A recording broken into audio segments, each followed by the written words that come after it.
Bienvenue sur Radio-Québec. Les Québécois parlent aux Québécois.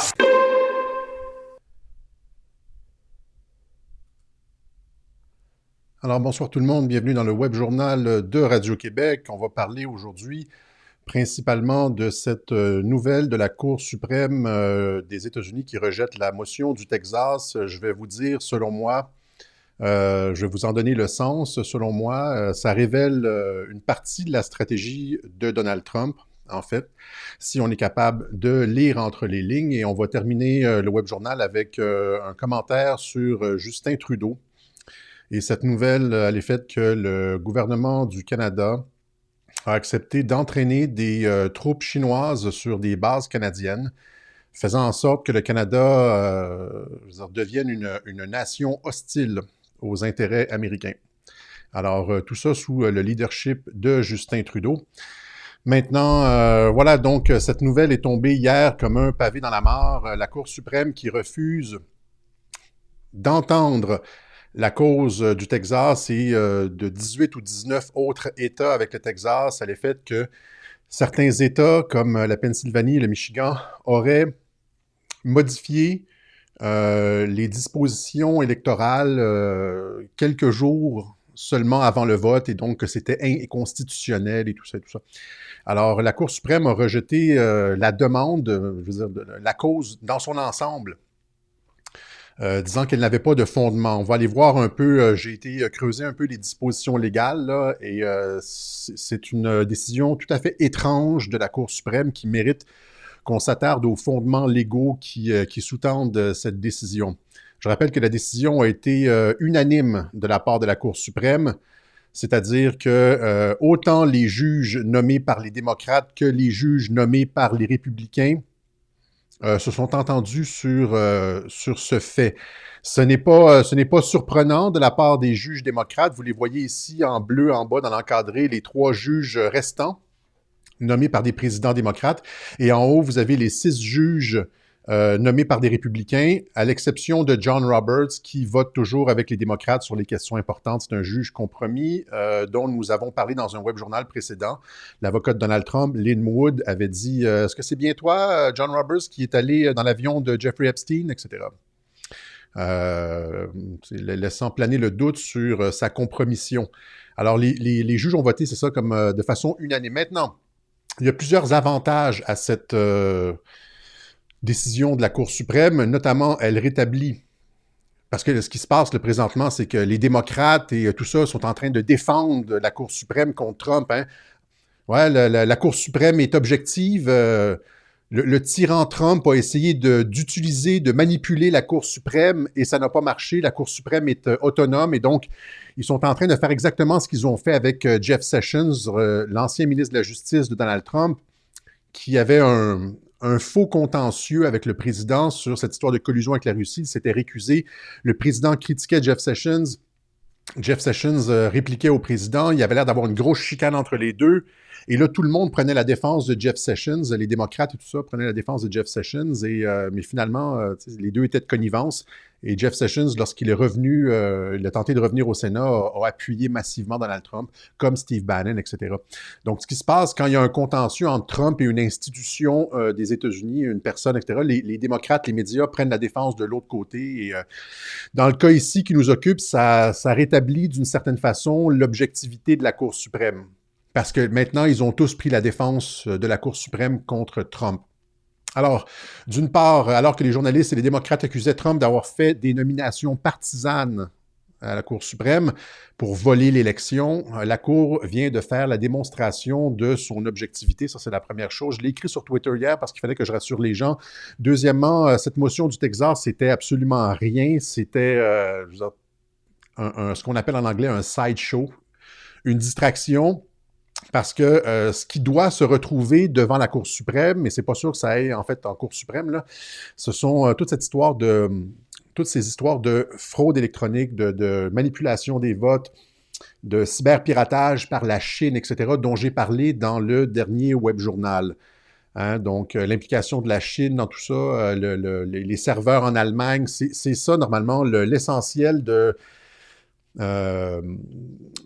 l'argumentaire, comment je pourrais dire, des points forts de l'argumentaire de Donald Trump, c'est la preuve électronique, selon moi. C'est pas ce qui se passe dans les divers États, dans les cours étatiques, fédérales étatiques, c'est pas ça. C'est la preuve électronique. Et ça n'a pas encore été plaidé. OK? Alors, quand on m'a dit, je m'attendais à ça, je m'attendais à ce que Sidney Powell et tout le monde, les généraux arrivent avec l'intelligence militaire, arrivent avec des preuves, les serveurs saisis en Allemagne devant la Cour suprême, etc. Et là, on entend cette histoire de Texas qui arrive sur le côté, puis là, et Trump qui est embarqué là-dedans pour faire distraction. Alors, Trump qui arrivait ici, il dit We will be intervening. Ça, c'est il y a le 9 décembre. Nous allons intervenir dans la cause du Texas. Hein? Ça, c'est quelque chose de très gros. Notre pays a besoin d'une victoire. Vous comprenez que quand Trump tweet ça, en termes de Sun Tzu lors de la guerre, c'est exactement ce qu'il ne faut pas faire. C'est-à-dire qu'il dit, regardez, on va attaquer ici. Mais évidemment, c'est pas là qu'est l'essentiel de l'offensive.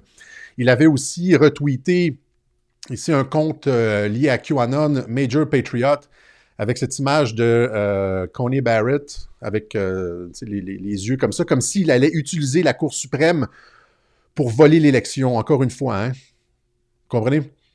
Et finalement, ça a été rejeté par la Cour suprême. Donc, il a fait diversion, mais il faut voir exactement ce que tout ça voulait dire. C'est-à-dire que dans un autre tweet, Trump dit ici « They all were interested in standing, which makes it very difficult for the president to present a case on its merit. » Standing. Alors, qu'est-ce qui se passe quand... Là, c'est comme il a attiré l'attention sur le standing. Qu'est-ce qui se passe quand on va vérifier sur quelle base tout ça a été rejeté? Je vous montre ça présentement. Merci à François Riffon. Voilà, donc quand on lit l'avis de la Cour suprême, c'est très bref. On trouve ça encore une fois sur Scribd. Supreme Court Order to Texas. On voit ici, Texas versus Pennsylvanie et compagnie. The state of Texas motion for leave to file a bill of complaint is denied for lack of standing under Article 3 of the Constitution. Donc, ils invoquent l'article 3. Il n'y a pas de fondement à la motion du Texas en vertu de l'article 3 de la Constitution. Là, je suis allé voir c'est quoi l'article 3 de la Constitution. On trouve ça ici, vous trouvez ça sur Interactive Constitution. Si vous avez des points à aller vérifier, c'est un très bon site. Donc, il y a la section 2 qui semble faire référence directement à ça. La section 2 qui dit en cas de contentieux entre deux États, ça prend une cour supérieure pour statuer dans le contentieux entre deux États.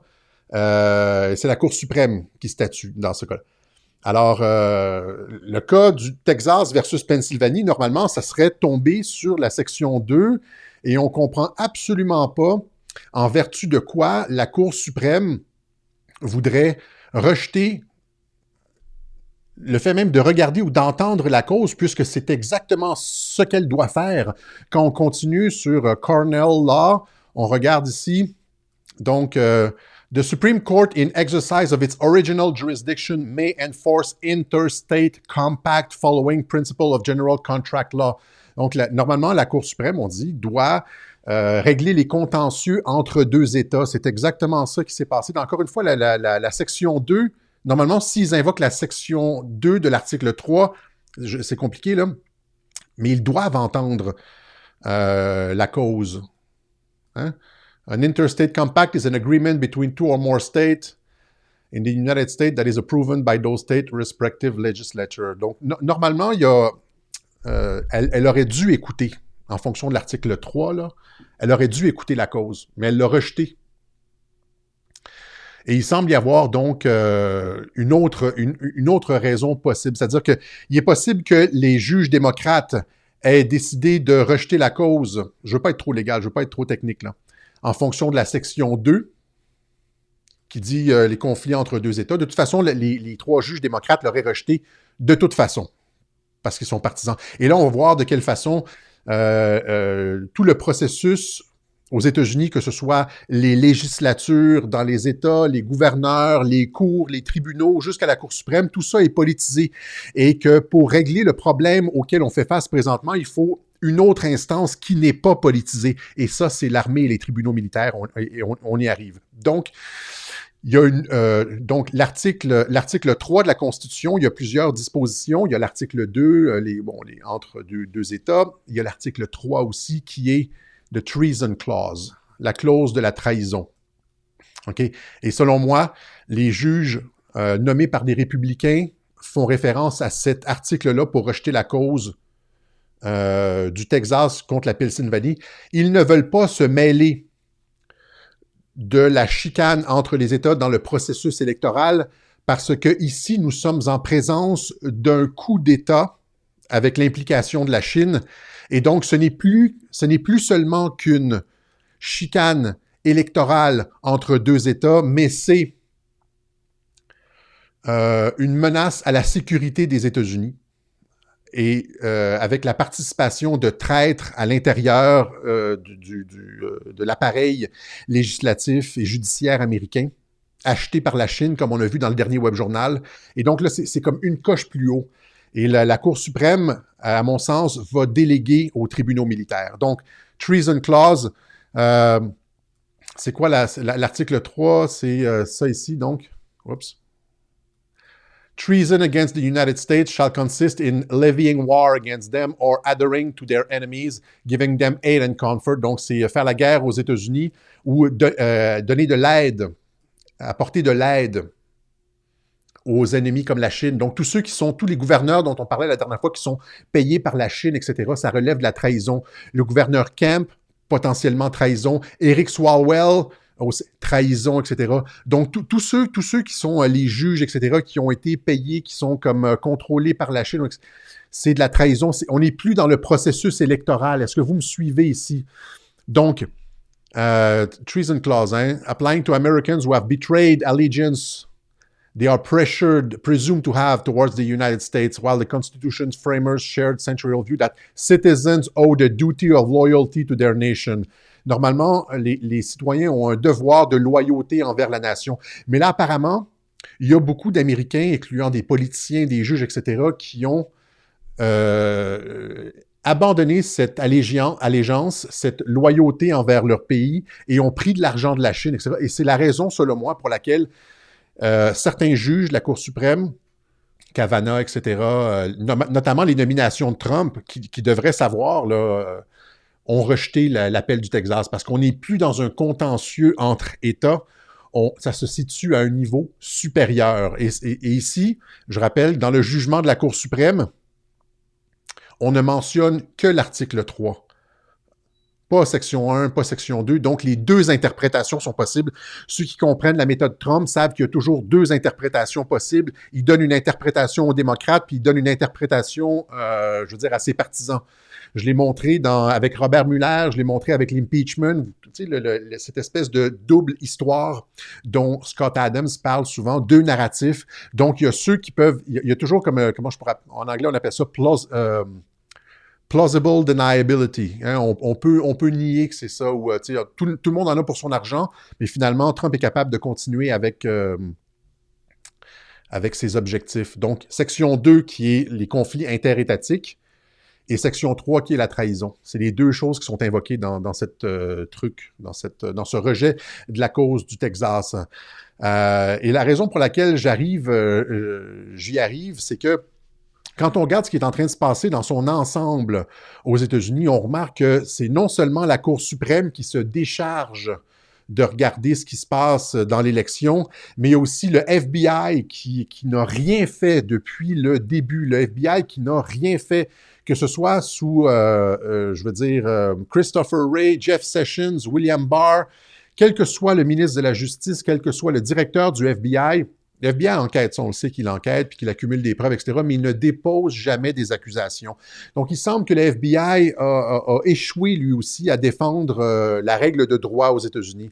Pourquoi? Encore une fois, c'est le même argument qu'avec la Cour suprême, c'est-à-dire que étant donné que Trump a fait des nominations à la Cour suprême, ça peut avoir l'air biaisé. Même chose avec le FBI et le ministère de la Justice, étant donné que Trump a nommé le ministre de la Justice, ça peut avoir l'air biaisé.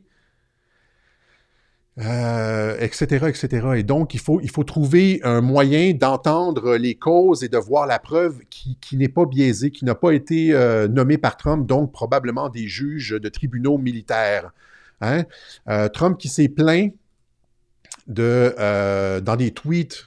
Là, il faut comprendre, il faut lire entre les lignes des tweets de Trump. Tout le monde sait que les tweets de Trump, il faut lire entre les lignes, puis il y a toujours du deuxième degré. Sauf les cruches là, dans les médias qui prennent tout ce que Trump tweet au premier degré.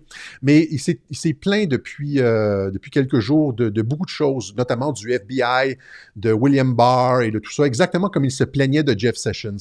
J'ai tout expliqué ça dans notamment Trumpologie 102, si vous pouvez aller voir sur la chaîne Odyssée, c'est très bien expliqué de quelle façon il se plaint de ses collaborateurs. Il s'est plaint des généraux de Marines qui étaient avec lui, John Kelly, Mattis, la fausse chicane, l'ancien secrétaire à la Défense, alors que ce sont les meilleurs appuis de Trump. Il se plaint d'eux, mais... Donc, même chose avec William Barr. Il se plaint de William Barr, hein, ici. Why didn't William Barr reveal the truth to the public? Pourquoi William Barr, le ministère de la Justice, n'a pas révélé la vérité sur le laptop de Hunter Biden? Parce qu'on sait maintenant que tout ce que les conspirationnistes disaient sur le laptop d'Hunter Biden était vrai et donc que les médias ont couvert l'affaire durant l'élection parce que c'était tout avéré et que les fact-checkers chez Facebook, chez Twitter, chez YouTube, qui censuraient les histoires du laptop, c'était finalement des salopards. Parce que tout ça, c'était vrai. Puis c'était, je veux dire, les chercheurs de vérité hein, qui avaient raison sur, encore une fois, sur cette histoire-là, du laptop d'Hunter Biden. Mais là, Trump se plaint en disant « William Barr n'a rien fait ». Pourquoi William Barr n'a rien fait? Encore une fois, parce qu'on veut montrer que le système, selon moi, la faillibilité du système de justice, il veut préserver son indépendance et il veut aussi, je veux dire, Trump veut montrer que tout ça prend trop de temps via le ministère de la Justice, etc.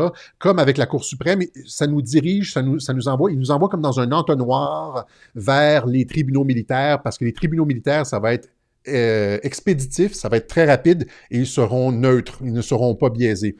Donc il se plaint de William Barr récemment.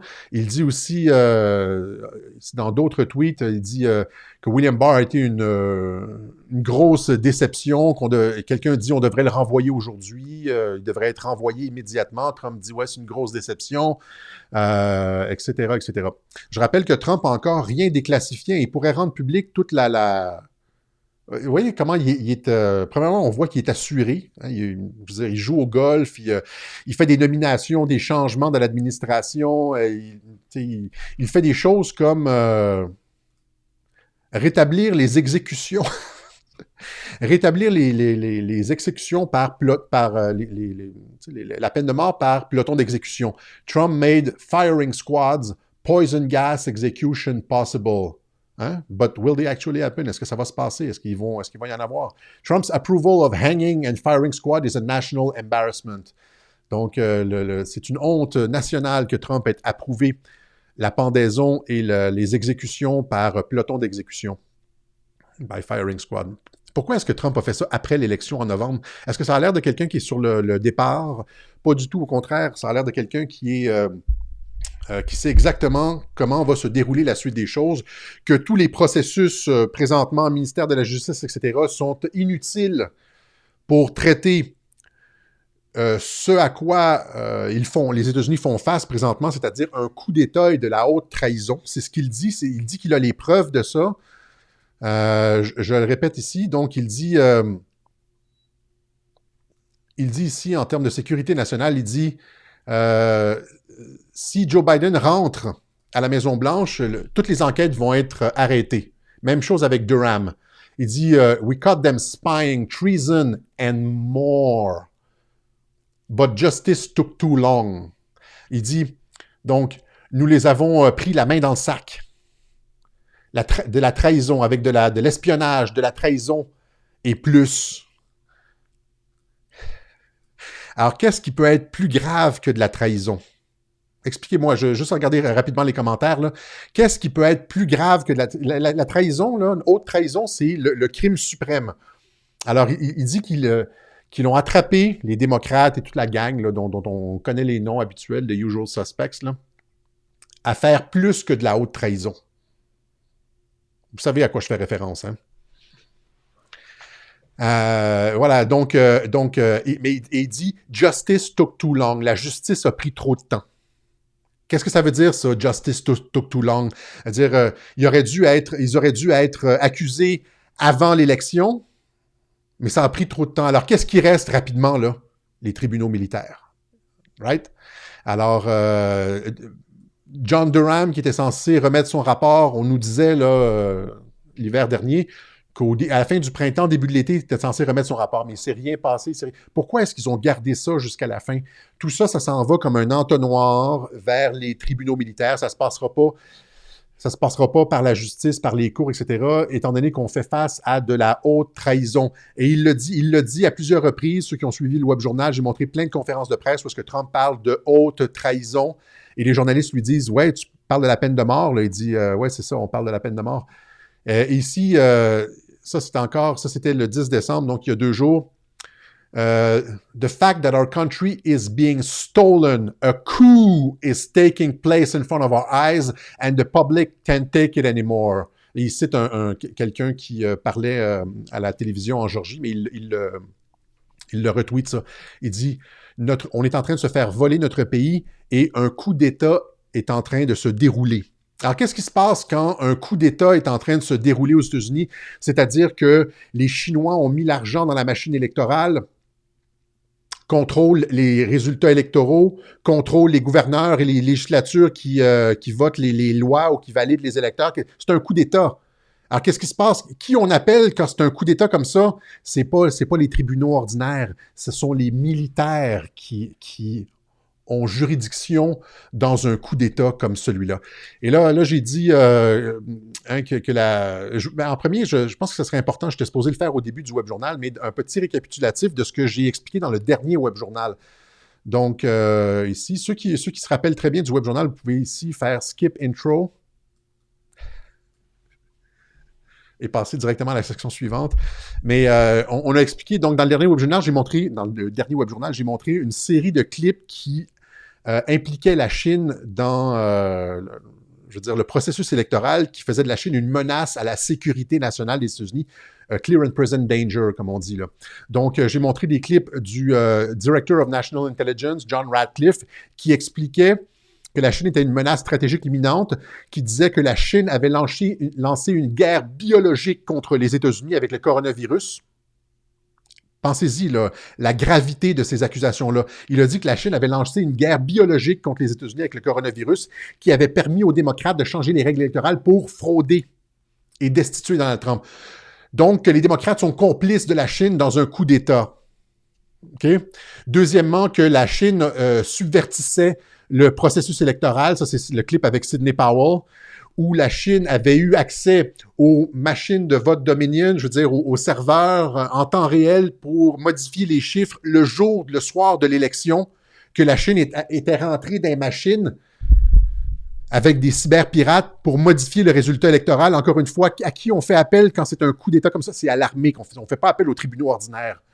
Et je vais montrer aussi le clip du gouverneur de Mike Pompeo, le ministre des Affaires étrangères, qui disait que les gouverneurs étaient compromis. Que la Chine avait tissé des liens étroits avec de nombreux politiciens américains et que de l'argent chinois se retrouve partout dans la politique américaine, un grave danger de corruption. Vous avez vu depuis ce temps-là, depuis le dernier Web Journal, toutes les révélations sur, j'en parlais dans le dernier Web Journal, Eric Swalwell, Dianne Feinstein qui commence à perdre la mémoire. Je n'ai pas expliqué c'était qui Dianne Feinstein. Des fois, je sors des noms sans trop expliquer parce que je parle rapidement. Mais Dianne Feinstein, et Swalwell et Feinstein,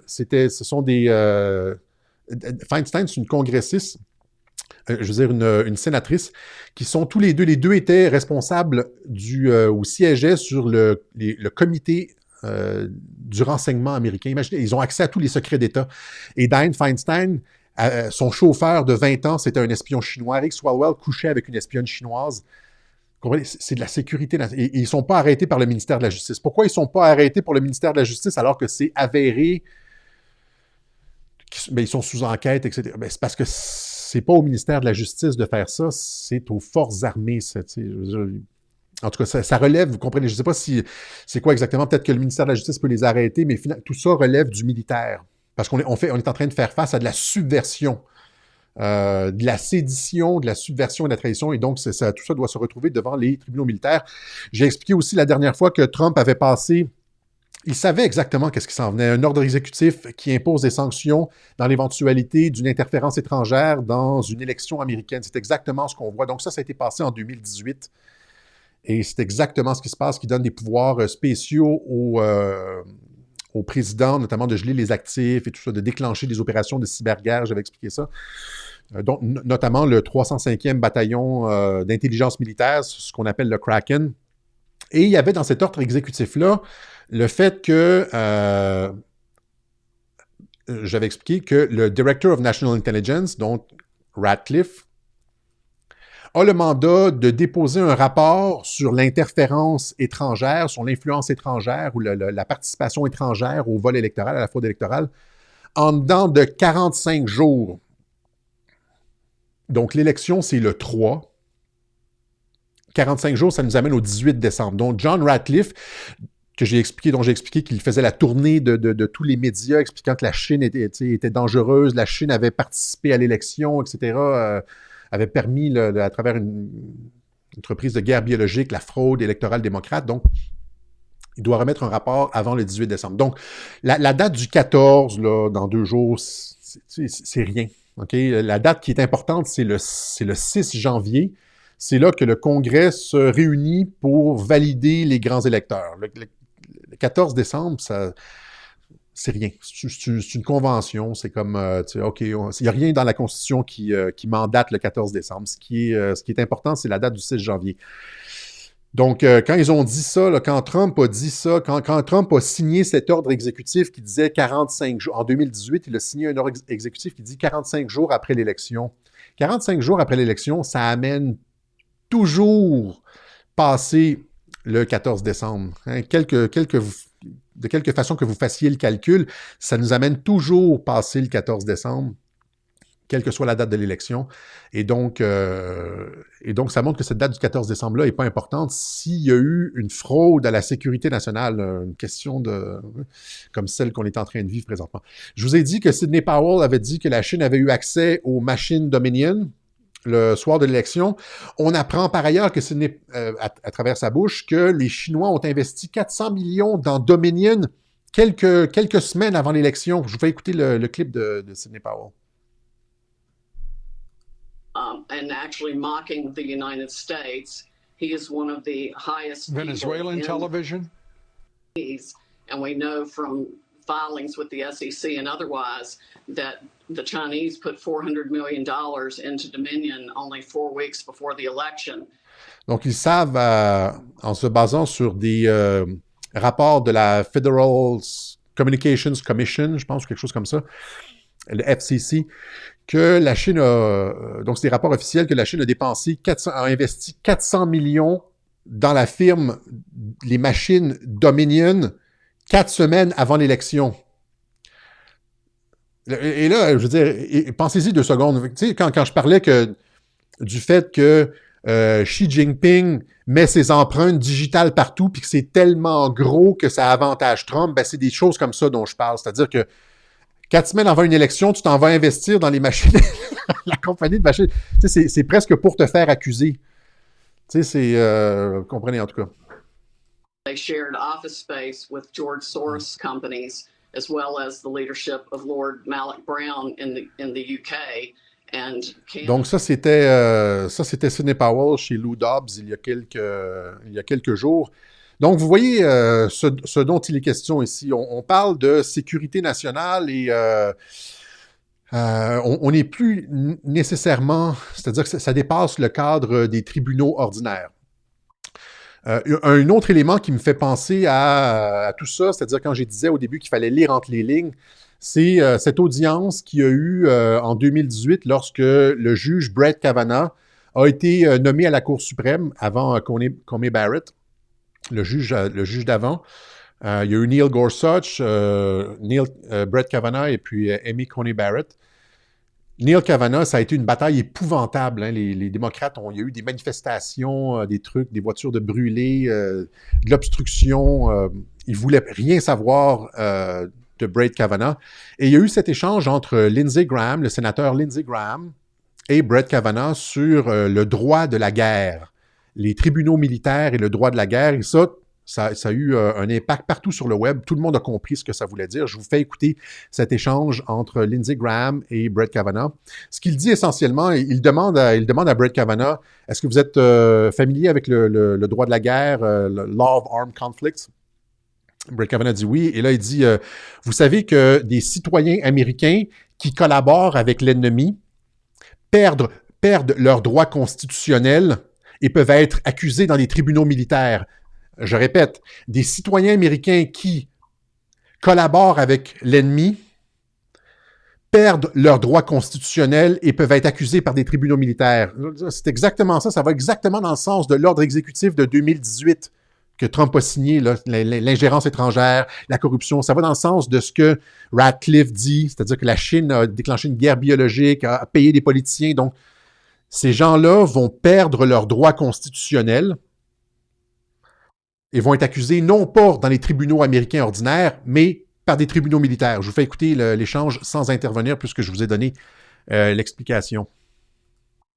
I remember I was with Sarah Taylor, who worked at the White House, and we were watching as standing with her when the buildings fell. So when somebody says post 9/11 that we've been at war, and it's called the war on terrorism, do you generally agree with that concept? I do, Senator, because Congress passed the authorization for use of military force, which is still in effect, and that was passed, of course, on September 14th, 2001, 3 days later. Il rappelle que les États-Unis sont toujours en état d'urgence depuis le 11 septembre. Ils sont toujours en état d'urgence et ça a été reconduit de différentes façons par Trump. About the law in war. Is there a body of law called the Law of Armed Conflict? There is such a body, Senator. Is there a body of law that's called basic criminal law? Yes, Senator. Are there Donc, il fait la différence entre la loi sur les conflits armés et le code criminel habituel. differences between those two bodies of law? Yes, Senator. From an American citizen's point of view, do your constitutional rights follow you? If you're in Paris, does the Fourth Amendment protect you as an American from your own government? From your own government, yes. Okay. So, if you're in Afghanistan, do your constitutional rights protect you against your own government? If you're an American in Afghanistan, you have constitutional rights as against the U.S. government. Is there a long-standing... That's long-settled law. Isn't there also a long-settled law that it goes back to the Eisentrager case? I can't remember the name of it. Yeah, Johnson versus Eisentrager. Right. That American citizens who collaborate with the enemy have considered enemy combatants. Donc, est-ce que c'est vrai que traditionnellement, dans la loi sur les conflits armés, les citoyens américains qui normalement sont protégés par la Constitution, s'ils collaborent avec l'ennemi, perdent leurs droits constitutionnels et sont considérés comme des combattants ennemis? Et là, ça fait référence à tous ceux qui collaborent avec la Chine là, dans l'élection actuellement, y compris les plateformes de médias sociaux comme Twitter, Facebook, les médias et tout ça. They can be. They can be. They're sometimes criminally prosecuted, sometimes treated in the military. Well, let's talk about... Alors, il dit, oui, ils peuvent l'être. Il dit, des fois, ils sont poursuivis aux criminels, des fois, ils sont poursuivis dans les tribunaux militaires. C'est-à-dire, des citoyens américains perdent leurs droits constitutionnels s'ils collaborent avec l'ennemi et peuvent être poursuivis par des tribunaux militaires. Can be. I think the... Under Supreme Court precedent. Right. Yeah. There's a Supreme Court decision that said... Et ça émane d'une décision de la Cour suprême.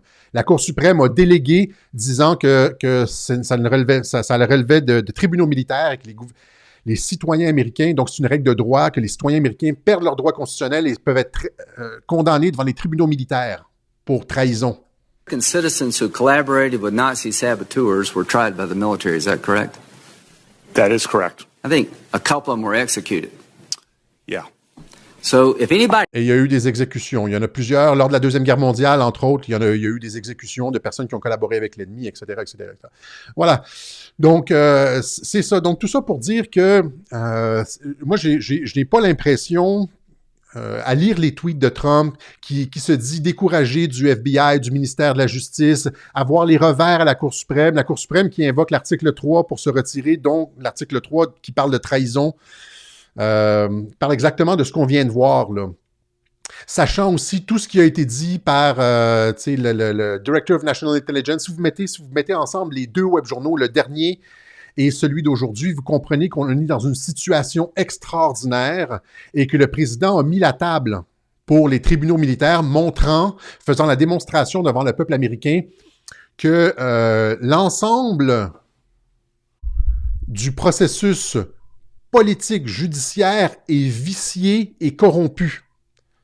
Alors qu'on nous, on ne cesse de nous montrer des preuves de corruption, dont, des preuves incontrovertible, c'est-à-dire dont on ne peut douter, c'est-à-dire, comme ça ici, le docteur Navid Keshavaznia, dont j'ai parlé la dernière fois, des experts qui sont ni démocrates ni républicains, qui vous disent que l'élection a été volée. Les machines ont été manipulées. Il y a des centaines de milliers de votes qui ont été transférés de Trump à Biden, etc.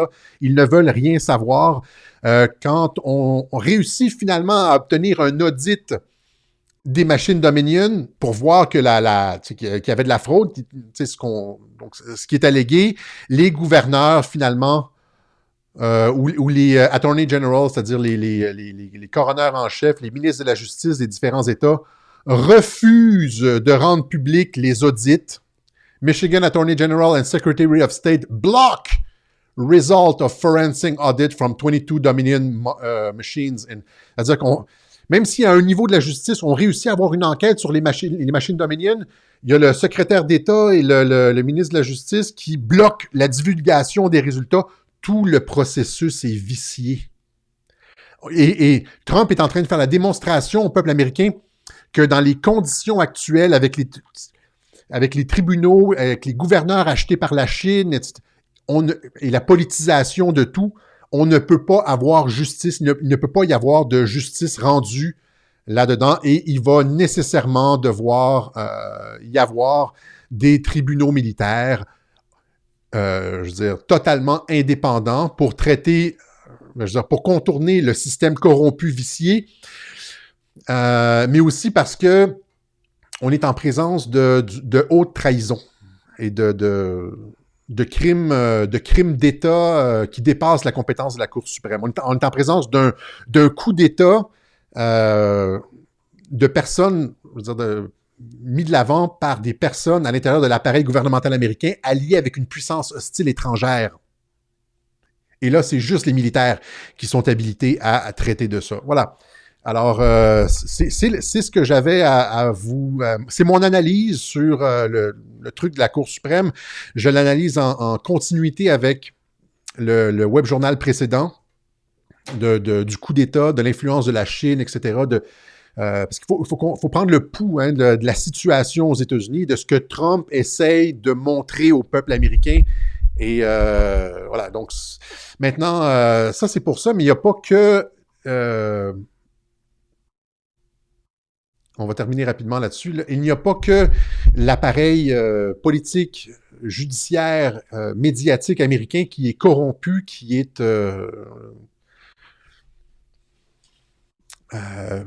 passible de trahison. Des traîtres, il y en a partout. On en a un ici au poste de premier ministre du Canada, Justin Trudeau, dont on a appris cette semaine qu'il avait invité l'Armée populaire de libération chinoise à venir s'entraîner en secret sur des bases canadiennes, et là, incluant des généraux une et deux étoiles, là, des généraux de l'armée chinoise. Donc, Justin Trudeau, en secret, a invité l'armée chinoise à venir s'entraîner au Canada. Et imaginez, là, j'essaie juste de faire prendre conscience aux gens du précédent historique. La dernière fois alors que les États-Unis sont en conflit ouvert pratiquement avec la Chine, il y a des accrochages dans la mer de Chine, il y a entre des bateaux américains et, la flotte chinoise, le gouvernement canadien qui amène des troupes chinoises à la frontière américaine. Il y a des généraux chinois dans des bases canadiennes à quelques kilomètres de la frontière américaine. Et la dernière fois qu'on a vu comme ça une puissance, un hégémon, comme la Chine ou comme la Russie à l'époque, aussi près des troupes d'une puissance hégémonique. Je ne sais pas si elle est hégémonique, la Chine, elle a vocation à devenir hégémonique, là, mais aussi près d'une frontière américaine, c'était lors de la crise des missiles de Cuba. Imaginez l'incident diplomatique. Imaginez à quoi joue Justin Trudeau, là. Et on avait failli y passer lors de la crise des missiles de Cuba. Il y a un incident nucléaire, etc. Il y avait des troupes russes à Cuba et potentiellement même des missiles balistiques intercontinentaux placés à quelques kilomètres, je veux dire, des plages de Floride, des plages américaines. Et donc, il y avait eu, c'est ça, la crise des missiles de Cuba, que vous pouvez... il y a un très bon film qui a été produit là-dessus. Je vais essayer de vous le trouver. 13 Days. J'en ai déjà parlé. Le film. On va terminer rapidement là-dessus. Je voulais juste vous donner un sens historique de ce que Trudeau est en train de faire. Tu sais, Trudeau est en train de créer un incident diplomatique sans précédent, 13 Days, avec Kevin Costner. C'est un excellent film sur la crise des missiles de Cuba, je le recommande. Et donc, mais Trudeau n'est pas à sa première trahison face à Trump. Il y avait, notamment lors du G7 au Canada, les membres du G7 s'étaient entendus sur la déclaration finale et Trump était parti du Canada vers Singapour, je crois, pour rencontrer Kim Jong-un. Et alors que Trump était rembarqué dans l'avion et que tout était réglé, le petit mesquin, Justin le mesquin, était sorti en conférence de presse pour dire, s'attaquer à Trump. Dire le Canada ne se laissera pas intimider, etc. Alors qu'il y avait eu une entente. Et là, Trump de répondre, si Justin sort comme ça, brise la bonne entente cordiale, on ne signera pas cette entente-là du G7, la déclaration finale du G7. Et il y avait eu des pressions à ce moment-là, et Justin Trudeau avait été obligé de sortir quelques jours plus tard, préciser sa pensée, dire non, les États-Unis sont quand même notre allié. Et c'est à ce moment que le sourcil de Justin Trudeau avait décidé de se pousser littéralement, je veux dire, plus capable de rester sur le front. Justin Trudeau avait tenté une sortie en douce et ça avait fait le tour du monde. When organizers were getting all picky about the G7 summit backdrop, maybe something in the foreground should have raised eyebrows, specifically the Canadian Prime Minister's eyebrow. Consistently stood up for Canadian interests. Son sourcil gauche est en train de se pousser, est en train de glisser. A falling fake eyebrow, an eyebrow malfunction?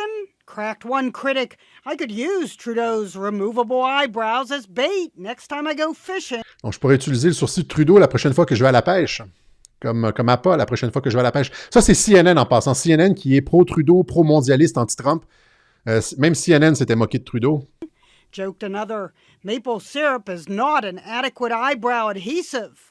Mr. Trudeau was compared to Mr. Potato Head with Mr. Potato Brows. Talk about being browbeaten. Someone replaced the Prime Minister's brows with Donald Trump's signatures. Where we disagree. Soon, debunkers were fact-checking and analyzing the Prime Minister's eyebrow architecture with its extra bushy bottom. Dude, he just has a weird eyebrow, tweeted one defender. They blamed the lighting for casting shadows. Bon, voilà. Mais c'est ça, c'était l'incident, il fallait que je le rappelle. Trudeau qui, à plusieurs reprises, a planté des coups de couteau dans le dos de Donald Trump, notamment ici, encore une fois, je veux dire, lorsque Trump avait dit qu'il voulait envoyer des agents fédéraux pour régler le problème de l'insurrection dans les villes démocrates, alors que les villes étaient littéralement à feu et à sang, qu'il y avait des meurtres, des policiers se faisaient tirer, qu'il y avait des incendies, qu'on était à Portland, ils avaient créé une zone autonome de non-droit. Trump a dit les maires démocrates font rien, les gouverneurs démocrates font rien, on peut envoyer les fédéraux régler ça. Là, Trudeau avait gardé 30 quelques secondes de silence pour se moquer de Trump. Etc. Donc, Trudeau qui a fait du Canada un pays hostile aux États-Unis. Sous Trudeau, le Canada est devenu l'ennemi des États-Unis, brisant des décennies de traditions diplomatiques amicales. Imaginez ça, un pays à la frontière. Et c'est probablement la raison pour laquelle Mike Pompeo ne vient pas au Canada et qu'il n'y a pas de relation avec le Canada et que les États-Unis ignorent le Canada à cause de ce clown qui nous dirige, qui a probablement, j'ai pas de preuves tangibles, là, mais volé ses élections. Je veux dire, les mondialistes sont allés à la rescousse de Trudeau, je l'ai déjà dit, ils ont envoyé Obama l'appuyer, ils ont envoyé la petite Greta Thunberg l'appuyer. Il y a probablement eu de la manipulation de vote avec les algorithmes de Google, comme le docteur Robert Epstein l'expliquait, tout ça pour favoriser Trudeau, parce qu'il fallait absolument que Trudeau repasse, parce que c'est le seul qui pouvait continuer à planter des coups de couteau dans le dos de Donald Trump. Voilà. Alors, c'est un traître intégral. Et on a hâte qu'il lève les pattes. Voilà. Alors, ça conclut cette édition du Web Journal de Radio-Québec. On va remercier ceux qui nous ont fait des contributions. Merci beaucoup à tous ceux qui nous envoient des dons. C'est l'avenir de l'information, le sociofinancement. On est capable de produire de l'information de qualité grâce à vous. Merci du fond du cœur à tous ceux qui nous appuient, tous ceux qui nous permettent de continuer. C'est vraiment apprécié. Donc, un gros merci à la gang des contributeurs de la part de tous les auditeurs de Radio-Québec. Si vous voulez faire une contribution au Web Journal de Radio-Québec, Alexis Cossette-Trudel, casier postal 32017 Saint-André, Montréal-Québec, H2L 4Y5, sur PayPal, paypal.me/Alexis Cossette. C'est cette adresse PayPal-là et aucune autre. J'ai pas deux PayPal, j'ai juste celle-là. Alexis à radioquebec.ca pour les transferts Interact. Voilà, je suis sur Odyssey. Odyssey il y a eu des petits bugs, hein, c'est compréhensible. Là, présentement, les images, les thumbnails n'apparaissent pas. C'est compréhensible parce qu'ils sont en augmentation de capacité. Les gens se ruent sur Odyssey, c'est le nouveau YouTube. Et donc, il faut qu'ils augmentent les serveurs. C'est une question de capacité, puis il faut qu'ils gèrent le trafic. Même chose avec Parler. Parler qui a une augmentation exponentielle de ses utilisateurs. On est là ici à @Radio-Québec, là, Parler @Radio-Québec, voilà. Et on va finir en passant un message ici. La semaine prochaine, dimanche prochain, il y a une autre marche, Esprit libre en marche. Ça commence au 770 rue Sherbrooke-Ouest à Montréal. Donc, c'est l'endroit habituel devant les locaux du gouvernement du Québec. Dimanche 20 décembre 2020. À 12h30 heure de l'Est, jusqu'à 14h heure de l'Est. Voilà, c'est un rendez-vous organisé par Mel Goyer. En fait, c'est elle qui m'envoie les informations. On la salue. Alors, voilà, si le cœur vous en dit, allez voir, en fait, pour plus d'informations, allez voir sur la page Facebook. Je pense que c'est une page Facebook, Esprit libre en marche, invité, modifié. Donc, c'est ça, c'est une... Voilà. Alors, questions, commentaires, on va en prendre quelques-unes, pas trop aujourd'hui. Esprit libre en marche, Facebook, event, etc. Ouais, OK. Voilà. Est-ce que vous êtes du même avis que moi sur l'entonnoir vers les tribunaux militaires? C'est mon interprétation, je veux dire. Comprenez, moi, quand je regarde toutes les informations, je regarde ce que Trump tweet, je regarde les informations, l'entrevue de Kavanaugh, les réactions de la Cour suprême, la démonstration qui a été faite du système vicié depuis un mois et demi maintenant. Tout ça nous dirige, l'absence de réaction du FBI, etc., tout ça nous envoie comme un entonnoir vers les tribunaux militaires. Et vous et moi savons que ça a toujours été l'objectif. J'en parlais en 2018 des tribunaux militaires. Alors, comment s'y rendre?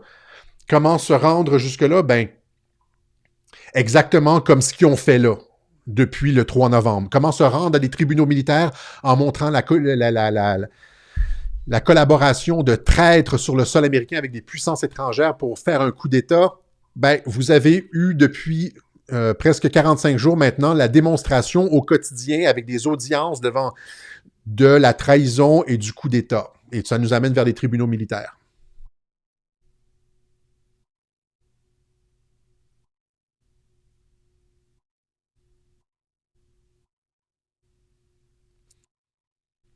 OK? Autre chose. Qui a le pouvoir d'arrêter Trudeau? Personne aux États-Unis, je pense, a le pouvoir d'arrêter Trudeau. Il va falloir que les Canadiens je veux dire, fassent un peu la même chose qu'aux États-Unis. Il va falloir que dans les forces armées, qu'il y ait des gens qui réveillent, là. Hein, les forces armées canadiennes, là, il va falloir à un moment donné réveiller. Savoir qu'on a un traître comme chef d'État, la GRC, le SCRS, là, au lieu d'enquêter sur, je veux dire, monsieur et madame tout le monde qui lèvent qui se posent des questions sur la pandémie, puis sur le grand reset, au lieu d'enquêter sur des personnes qui réfléchissent, là, ben, je veux dire, tournez les projecteurs de l'autre côté. En haut de la pyramide, vous avez un hostie de traître, comme on dit au Québec. Une menace à la sécurité nationale du Canada. C'est ça qui est Trudeau. C'est pas je veux dire, les pères et les mamans de famille, les grands-mamans là, qui se posent des questions, les menaces à la sécurité nationale. Êtes-vous rendu complètement dingue dans les services secrets? Vous avez un crackpot en haut, là.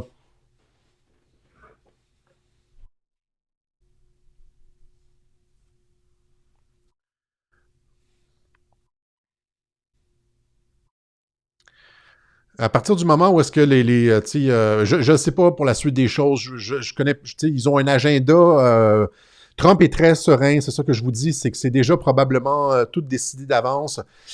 Le 24 décembre semble une date intéressante, comme on l'a mentionné, parce que le 24 décembre, c'est le début des exécutions, où est-ce que la mesure des pelotons d'exécution entre en vigueur.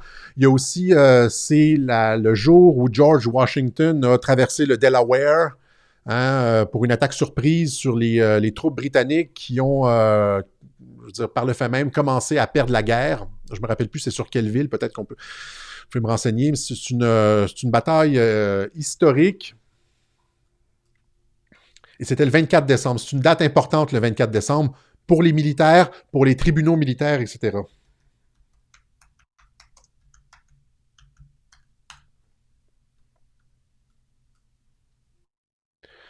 Ça, c'est l'image bien connue de George Washington. Oups, mauvaise résolution. Est-ce qu'on a une meilleure résolution? Je ne sais pas. L'image bien connue de George Washington qui traverse le Delaware pour une bataille décisive contre les troupes anglaises et qui a marqué le tournant de la guerre. Pour tous les historiens militaires, parce que là, c'est toujours les militaires qui sont autour de Trump. Je parle des militaires, de la Defense Intelligence Agency, etc., des tribunaux militaires. Moi, ce qui m'intéresse surtout, c'est l'action militaire, parce que c'est ça qui est décisif dans la présidence de Donald Trump. Donc, pour ceux qui connaissent un peu l'histoire militaire des États-Unis, George Washington a perdu 90% de ses batailles, mais a gagné celles qu'il devait gagner, dont celle-là ici. Est-ce que vous avez le nom de la ville? Je vais le trouver, le nom de la ville. Là. Il traverse le Delaware pour... C'est quoi le nom de la ville? Comment les gars, les filles? Il n'y a personne qui connaît le nom de la ville? En tout cas, c'est pas important. Je vous le trouverai, je le tweeterai après. Voilà, donc il a perdu, George Washington qui a perdu 90% de ses batailles, il a gagné les bonnes. Et c'est la même chose avec Trump. J'avais montré l'image de Trump qui s'inspire de Washington, mais qui s'inspire aussi de Rocky Balboa. Et quand j'avais montré le Trump qui avait mimé, qui avait tweeté cette image de Rocky Balboa, je l'ai ici. Et ça, c'est dans le Rocky 2, je pense. Trump qui avait retweeté Rocky Balboa avec sa tête dessus. Rocky qui s'était fait écraser pendant 14 rounds et qui était revenu de façon miraculeuse au 15e round. Et j'avais dit, quand Trump avait tweeté cette image-là de Rocky avec sa face, il a dit « Trump va avoir l'air de perdre jusqu'à la fin et va gagner au dernier round. » Même chose avec George Washington qui a perdu toutes ses batailles jusqu'au moment où est-ce qu'il gagne les bonnes. 90% de ses batailles. C'est la même logique, c'est le même... Et ça va dans l'art de la guerre de Sun Tzu. Tu as toujours l'air d'être en train de perdre jusqu'à temps que tu gagnes. C'est comme ça qu'il a gagné les primaires républicaines contre les 17 autres candidats républicains, Jeb Bush, Ted Cruz, etc. Des gros combats. Tout le monde le donnait perdant. Et il est arrivé gagnant à la fin. Je veux dire, gagné contre Hillary Clinton. Il a toujours l'air de perdre, comme Rocky Balboa, comme George Washington. Il a toujours l'air de perdre jusqu'à la fin, jusqu'à temps qu'il émerge gagnant. Et c'est ça qu'on va voir encore une fois aujourd'hui. C'est le Potomac River. Ah, c'est le Potomac River, exactement. Oui. C'est-tu le Potomac ou le Delaware? Ah oui, je pense que c'est le Potomac, évidemment. En tout cas. Quelqu'un a fait une recherche en ligne pour savoir c'est quoi le nom de la ville? Ah, la ville Durham, c'est ça, c'est tout ça. Oui, c'est ça, je pense que c'est ça, Durham. Exact. Voilà. OK, alors, c'est ça. Donc, je pense qu'on va se laisser ici.